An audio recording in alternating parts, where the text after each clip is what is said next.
नमस्कार दोस्तों, स्वागत है आपका। तो फ्रेंड्स, आज जानेंगे उद्देशिका भारतीय राज्य व्यवस्था से संबंधित। तो फ्रेंड्स, आज हम सभी प्रश्नों का डिटेल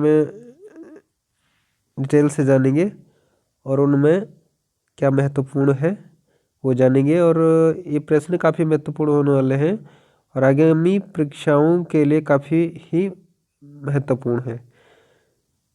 और इनमें से काफ़ी क्वेश्चन पहले भी पूछे जा चुके हैं और आगे भी पूछे जाने की काफ़ी संभावना है।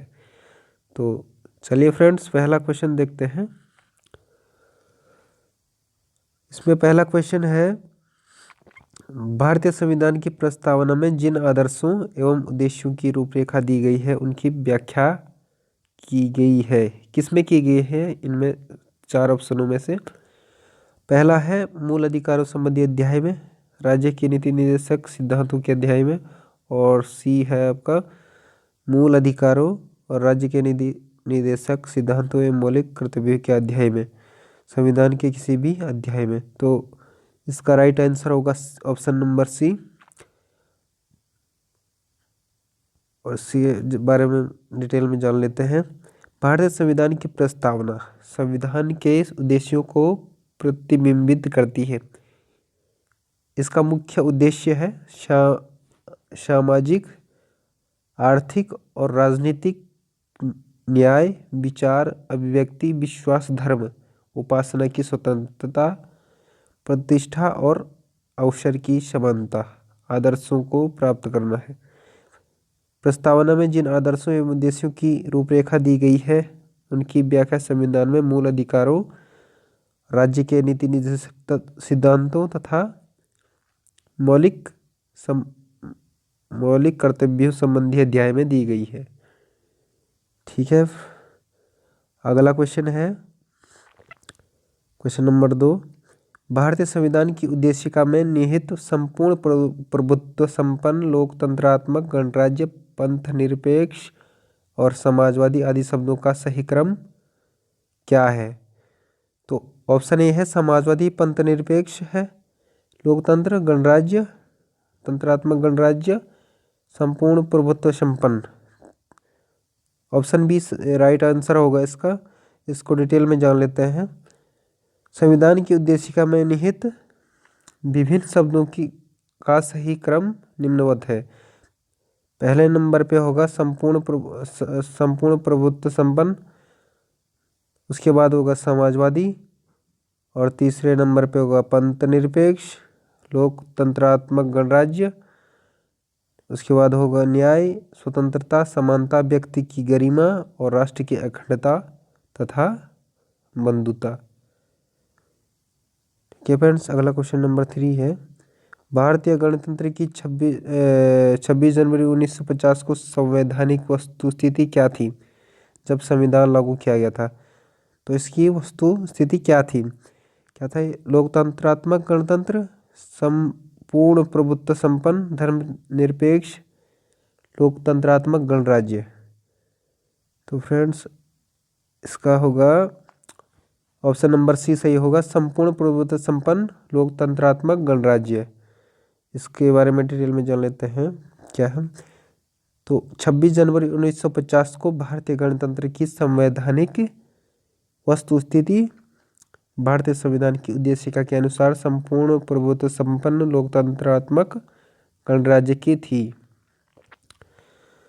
अगला क्वेश्चन जान लेते हैं, क्वेश्चन नंबर 4। संविधान में हमारे राष्ट्र का उल्लेख किस या किन किन नामों से किया गया है? ऑप्शन ए है भारत और इंडिया, केवल भारत, हिंदुस्तान तथा इंडिया, भारत, हिंदुस्तान, इंडिया। इसमें से हमारा संविधान में जो जिन शब्दों का उल्लेख किया गया है उसमें है भारत और इंडिया शब्द का उल्लेख किया गया है। संविधान में हमारे राष्ट्र का उल्लेख दो नामों से किया गया है। अनुच्छेद 1 के अनुसार भारत अर्थात इंडिया राज्यों का संघ होगा। ये हमारे संविधान के अनुच्छेद 1 में कहा गया है। अगला क्वेश्चन है क्वेश्चन नंबर 5। भारतीय संघवाद को सहकारी संघवाद किसने कहा था? भारतीय संघवाद को सहकारी संघवाद किसने कहा था? जी ऑस्टिन ने कहा था। और इसके बारे में डिटेल में जान लेते हैं। जी ऑस्टिन एक अमेरिकी इतिहासकार थे। इन्होंने भारतीय संघवाद को सहकारी संघवाद कहा था। केसी वियर के अनुसार भारतीय संविधान एक अर्धपरिसंघीय संविधान है। भारतीय संविधान में उद्देशिका का विचार संयुक्त राज्य अमेरिका के संविधान तथा इसकी भाषा ऑस्ट्रेलिया के संविधान से ली गई है। फ्रेंड्स, यहाँ से भी क्वेश्चन बन सकता है, भारतीय संविधान में उद्देशिका का विचार कहाँ से लिया गया है? तो यूएसए से लिया गया है। संविधान की और इसकी भाषा ऑस्ट्रेलिया से ली गई है। अगला क्वेश्चन है, हम भारत के लोग शब्दों का प्रयोग संविधान में कहाँ किया गया है? राज्य के निर्देशक तत्वों में, मौलिक अधिकार में, या तो सी नागरिकता में, या तो डी संविधान की प्रस्तावना में। तो संविधान की प्रस्तावना में यह इन शब्दों का प्रयोग किया गया है। इसके बारे में डिटेल में जान लेते हैं।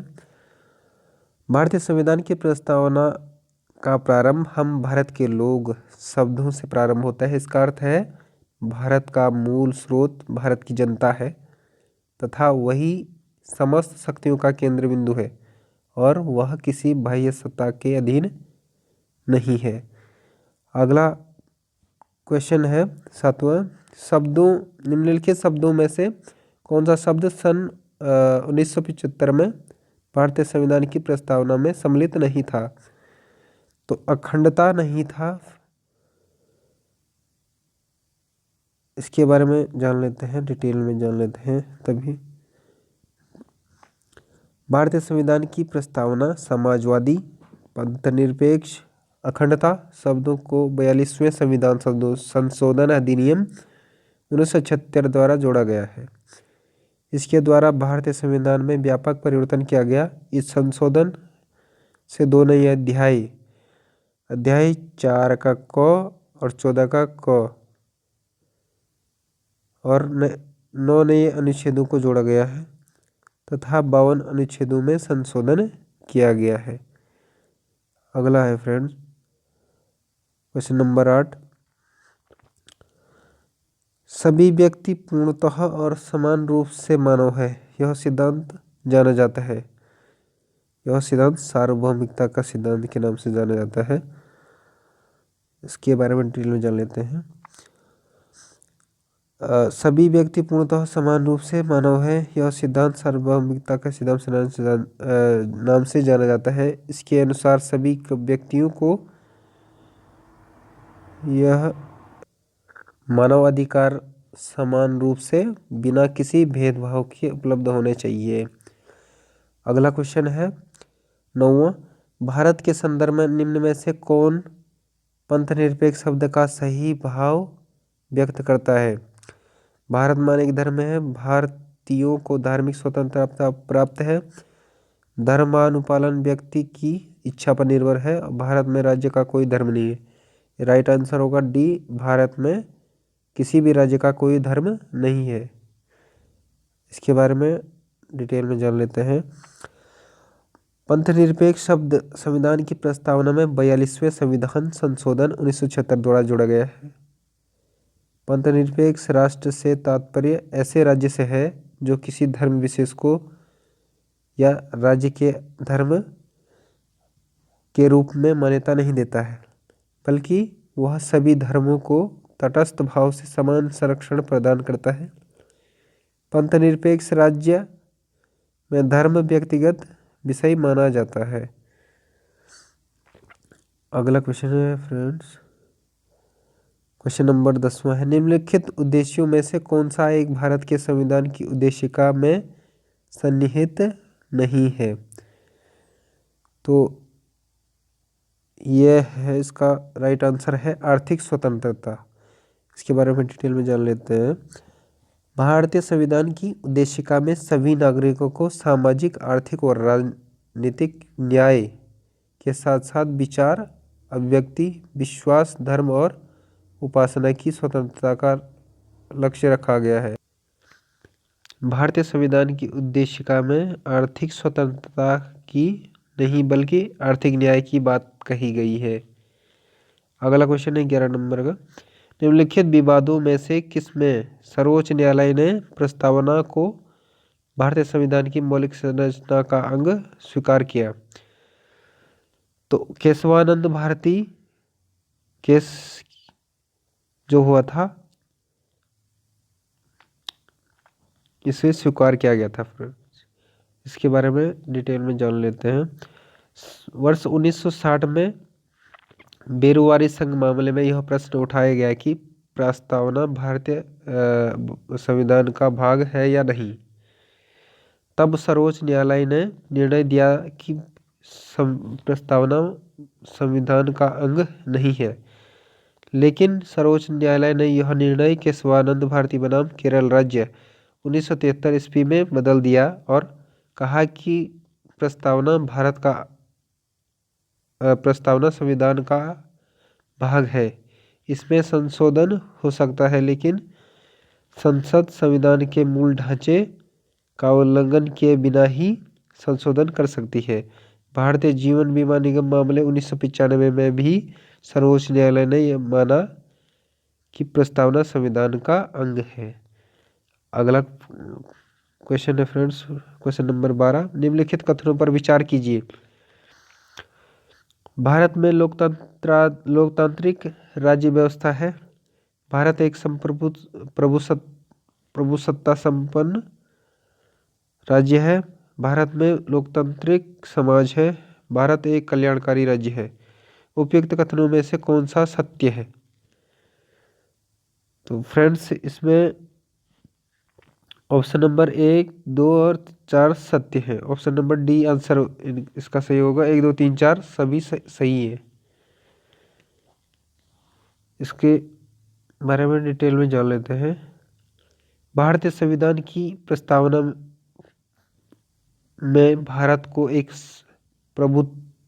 प्रभुसत्ता संपन्न समाजवादी पंथनिरपेक्ष लोकतांत्रिक गणराज्य बनाने की परिकल्पना की गई है, जबकि भारत को एक कल्याणकारी राज्य बनाने की भावना संविधान के भाग 4 के अंतर्गत शामिल की गई है। राज्य के निर्देशक तत्वों में भी यह निहित किया गया है। अगला क्वेश्चन है फ्रेंड्स,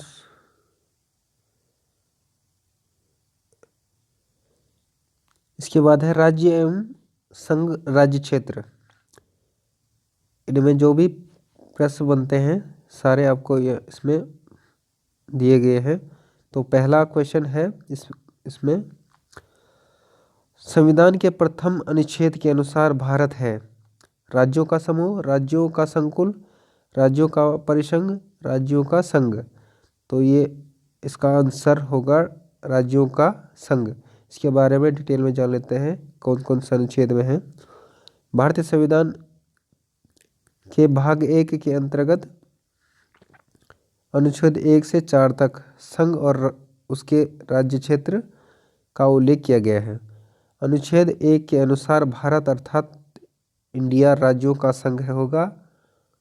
भारत के राज्य क्षेत्र में या राज्यों के राज्य क्षेत्र में, संघ राज्यों के क्षेत्र में और ऐसे अन्य राज्य क्षेत्र जो अर्जित किए जाए सम्मिलित होंगे, सभी इसमें सम्मिलित किए जाएंगे।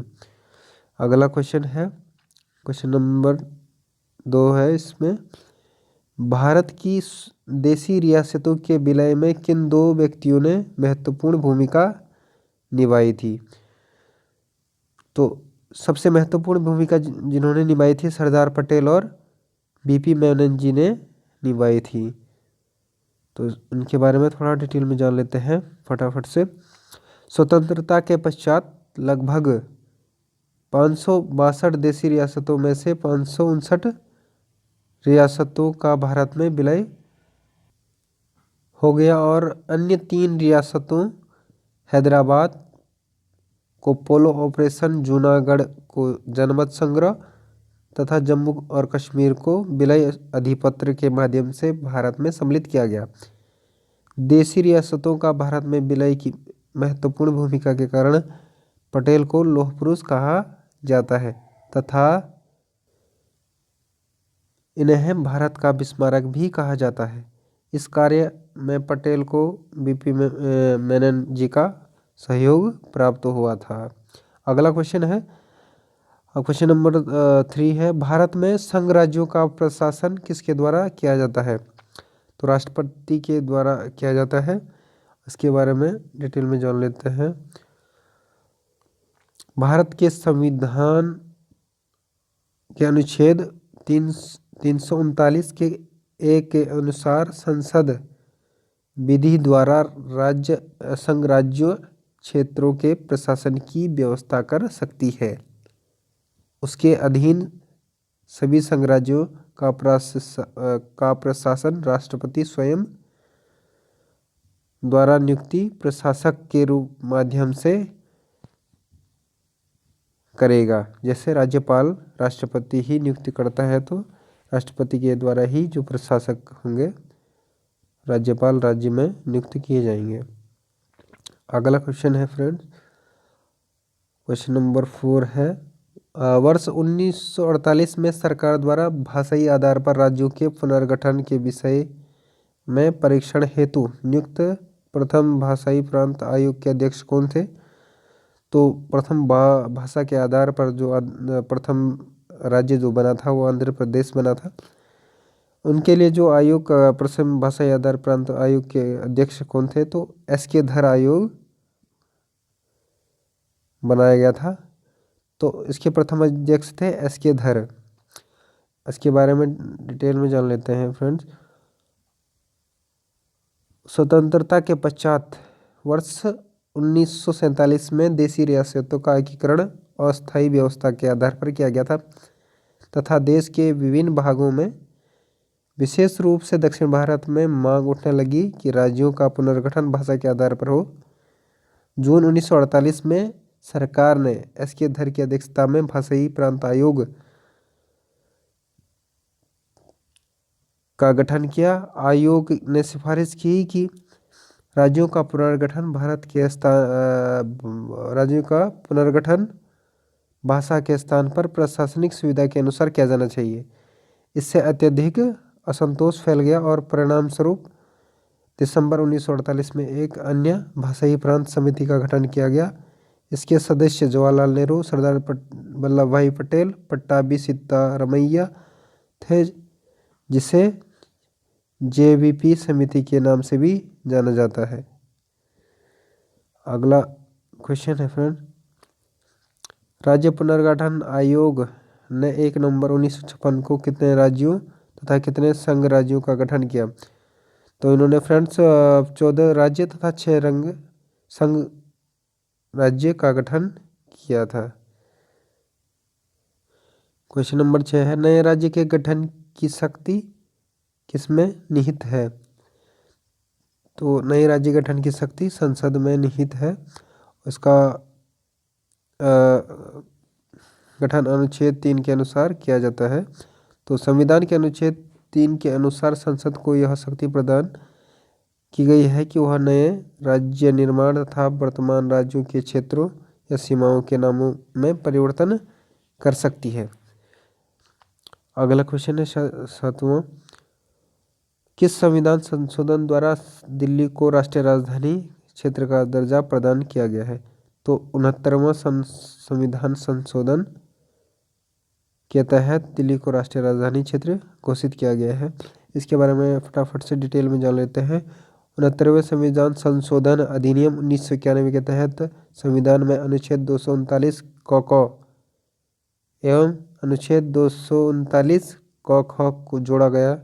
इसके द्वारा से देश की राजधानी दिल्ली को संघ राज्य की श्रेणी में कायम रखते हुए इसके लिए एक विधानसभा असेंबली लेजिस्लेटिव एले की स्थापना और मंत्रिपरिषद काउंसिल ऑफ मिनिस्टर का बंद किया गया। संघ राज्य क्षेत्र दिल्ली को अब राष्ट्रीय राजधानी क्षेत्र के नाम से जाना जाता है।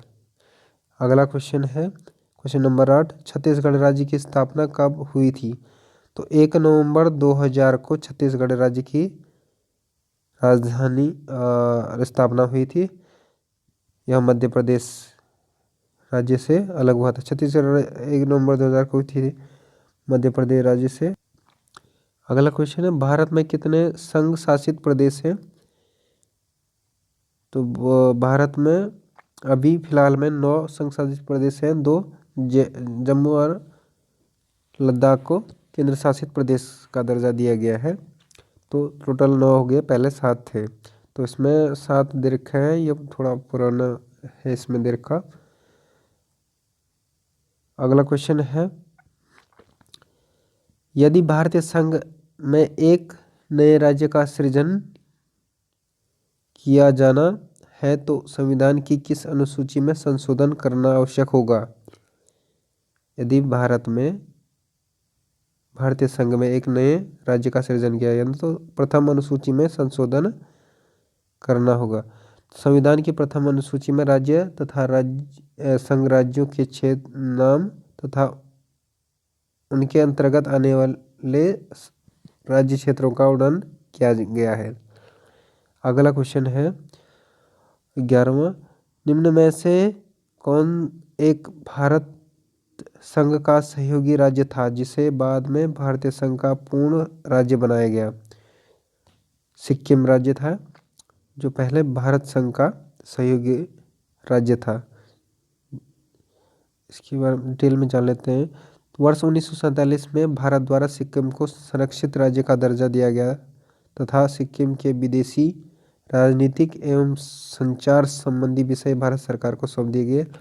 35वें संविधान संशोधन अधिनियम 1974 के द्वारा सिक्किम को संरक्षित राज्य का दर्जा समाप्त कर उसे सहयोगी राज्य के रूप में सम्मिलित किया गया। 36वें संविधान संशोधन अधिनियम 1975 द्वारा सिक्किम को राज्य का दर्जा प्रदान करते हुए भारत के 22वें राज्य के रूप में संविधान की प्रथम अनुसूची में सम्मिलित किया गया है। अगला क्वेश्चन है 12वां, एक नया राज्य बनाने में संवैधानिक संशोधन के लिए किस प्रकार का बहुमत चाहिए? तो साधारण प्रकार का बहुमत चाहिए। इसके बारे में डिटेल में जानते हैं। संसद द्वारा साधारण बहुमत से किसी नए राज्य के गठन तथा वर्तमान राज्य के क्षेत्रों, सीमाओं तथा नामों में परिवर्तन कर सकती है, परंतु इसके लिए संबंधित विधेयक राष्ट्रपति की सिफारिश से ही संसद में प्रस्तुत किया जाएगा। संसद द्वारा अनुच्छेद 2 अथवा 3 के तहत बनाई गई विधि अनुच्छेद 368 के अंतर्गत संविधान में संशोधन करने वाली विधि नहीं समझी जाएगी, किंतु सर्वोच्च न्यायालय ने बेरुवारी मामले 1960 में कहा कि यदि किसी राज्य या उसके भूभाग को किसी विदेशी राज्य को हस्तांतरित किया जाता है तो संसद साधारण बहुमत के द्वारा ऐसा ही नहीं कर सकती है। इसके लिए अनुच्छेद 368 के अंतर्गत संविधान में संशोधन करना होगा। अगला क्वेश्चन है 13वां, भारतीय संघ के अंतर्गत किसी राज्य को शामिल करने की शक्ति किसे प्राप्त है?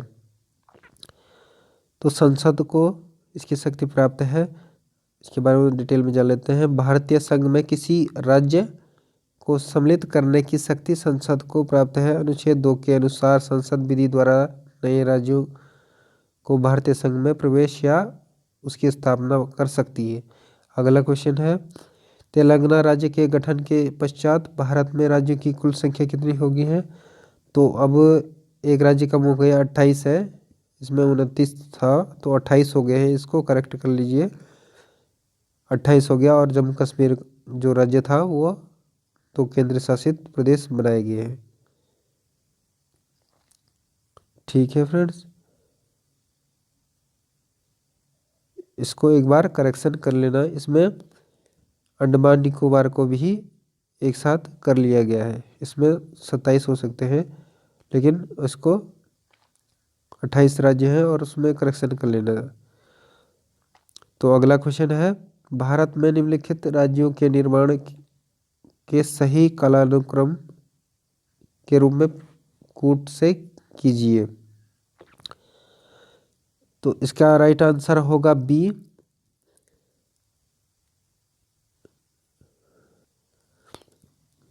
इसको बारे में डिटेल में जान लेते हैं।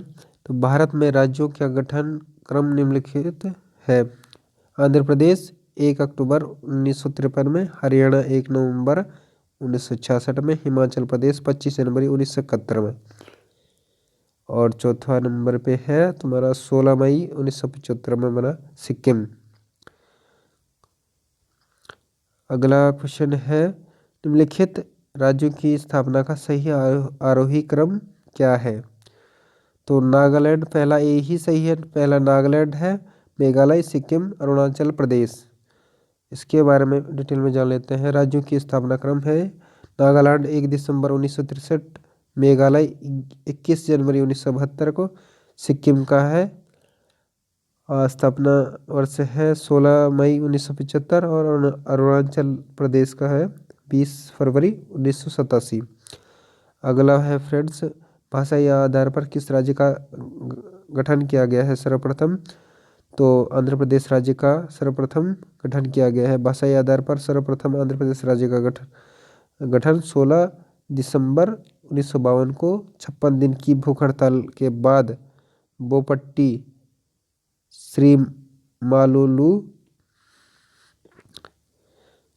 श्रीरामुलु की मृत्यु हो गई थी। उनकी मृत्यु के पश्चात यहाँ व्यापक जन आंदोलन हुए। फलस्वरूप मद्रास प्रेसिडेंसी ने तेलुगु भाषी क्षेत्र को अलग करके 1 अक्टूबर 1953 को आंध्र प्रदेश राज्य का गठन किया गया। अगला क्वेश्चन है फ्रेंड 18वां और अंतिम क्वेश्चन होगा, लोकसभा में संघ राज्य क्षेत्रों के लिए कितनी सीटें आरक्षित हैं। तो फ्रेंड्स संघ राज्य क्षेत्रों के लिए 20 सीटें आरक्षित हैं केंद्र शासित प्रदेशों के लिए। तो फ्रेंड्स इसका बारे में थोड़ा डिटेल में जान लेते हैं फटाफट से। संविधान के अनुच्छेद 81 के 1 के ख के अनुसार लोकसभा के लिए संघ राज्य क्षेत्रों के अधिकतम 20 सदस्य निर्वाचित हो सकते हैं।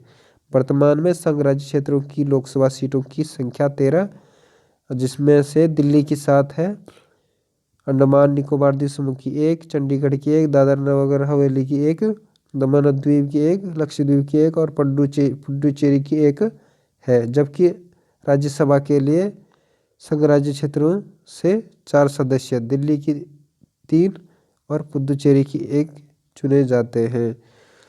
तो फ्रेंड्स यहीं पे आज का वीडियो समाप्त करते हैं।